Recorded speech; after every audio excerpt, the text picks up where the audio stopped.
नमस्कार मित्रमैत्रिणींनो, मी नेहमी सांगते की सूर्यनमस्कार बेस्ट वर्कआउट आहे, ज्यामध्ये फास्ट केलं तर कार्डिओ होईल, स्लो केलं तर स्ट्रेंथ ट्रेनिंग होईल आणि ताणावरती फोकस केला तर स्ट्रेचिंग सुद्धा होईल.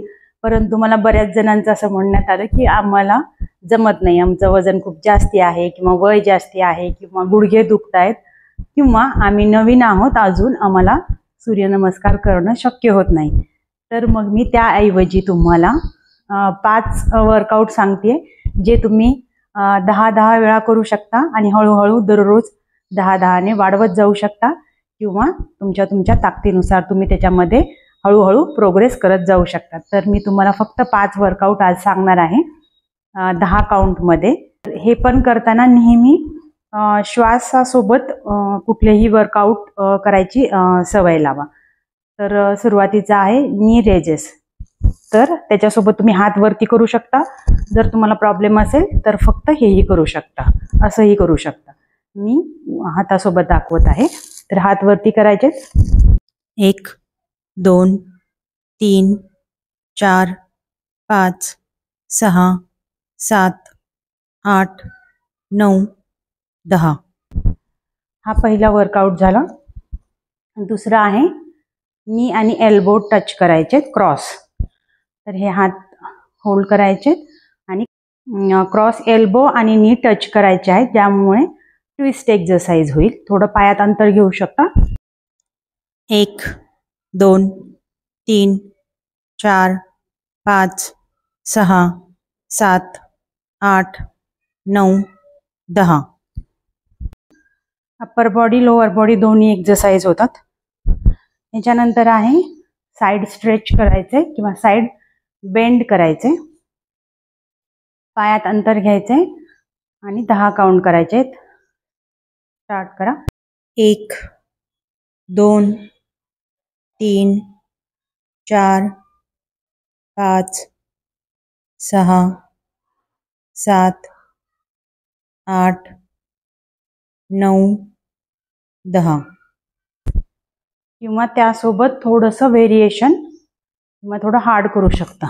1 2 3 4 5. यानंतर आहे फॉरवर्ड बेंडिंग आणि बॅकवर्ड बेंडिंग.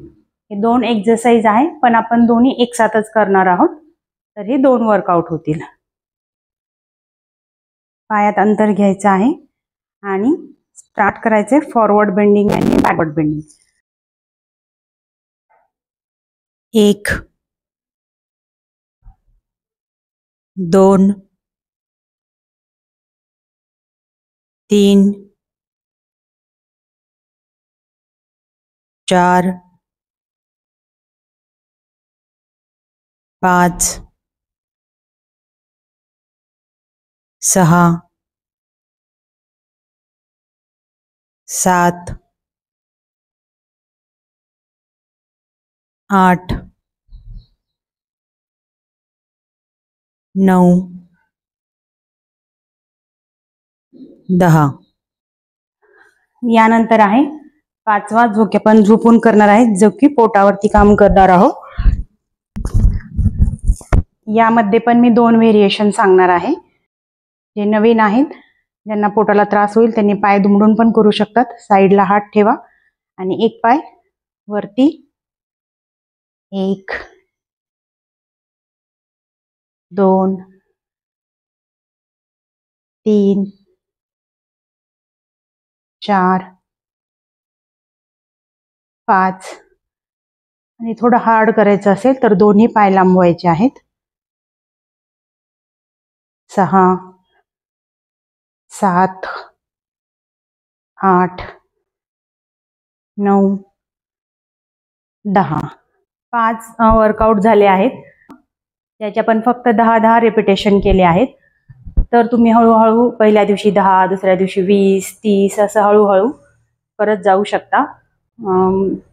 शक्य असेल तर 1 मिनिट पासून स्टार्ट करू शकता आणि हळूहळू वाढवत जाऊन ज्या वेळेस तुम्ही 300 करू शकाल, त्यानंतर तुम्ही सूर्यनमस्कार करायला स्टार्ट करू शकता.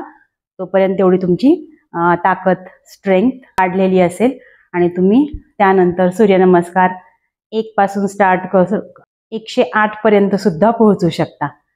जसं वर्कआउट किंवा एक्सरसाइज व्यायाम महत्त्वाचा आहे, त्यासोबतच तुमचा आहार हा 80% काम करणार आहे. त्यामुळं फक्त व्यायाम करून नाही तर आहाराकडेही लक्ष द्या आणि स्वस्थ आणि मस्त जगा डॉक्टर स्वातीसोबत. तर धन्यवाद. हा बिगिनरसाठी स्टार्ट केलेला आहे वर्कआउटचं. हे 5 वर्कआउटपासून स्टार्ट करा आणि हळूहळू रेपिटेशन वाढवत जा. धन्यवाद.